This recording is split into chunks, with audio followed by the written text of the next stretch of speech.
Boses ng mamamayan, Gusto ko sana yung bilang estudyante. iba't ibang opinyon ng taong bayan. Ang gusto ko talagang Ating alamin sa Kalye Survey. Hindi naman. Ang iboboto ko yung karapat-dapat. Siyempre, para nun para sa ating bayan, siyempre nakikita naman kung sino yung karapat-dapat. Di siyempre yung gumagawa sa ating bayan. Yung gusto ng puso ko, siyempre yung unang puso ko, iboboto ko. Pag-iisipan. Siyempre, titingnan namin kung sino yung karapat-dapat na iboto. Matalino. At saka yung maaasahan, yung masasandalan. Nagbibigay ng tulong talaga sa mga tao. Meron. Kasi gusto ko siya para manungkulan sa bayan, sa baryo, sa bayan. Dahil magaling siya, serbisyo. Hindi po.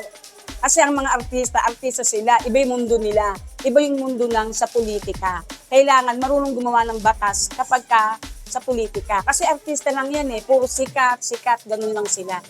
Palagay ko hindi. Kasi unang-una, ano lang sila marami na silang mga tao, kilala sila. Pero sa palagay ko, hindi naman sila pang politika. Mahirap kasing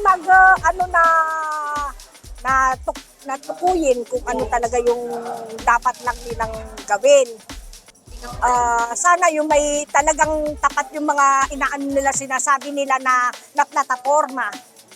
Hindi yung puro lang salita, tapos wala naman sa gawa. Dahil nasubukan na rin ng mga nakaraan na maraming artista na naiboto pero wala din namang nagawa. Puro pangako lang, wala ka namang nakitang natupad doon. Yun yung namin. Kaya para sa akin, hindi na siguro. Depende sa agenda at plataforma nila kung makakabuti ba sa kapwa o paano. Kasi mahirap sabihin natin, artista, malaki hatak sa tao. Influencer, malaki din hatak sa tao.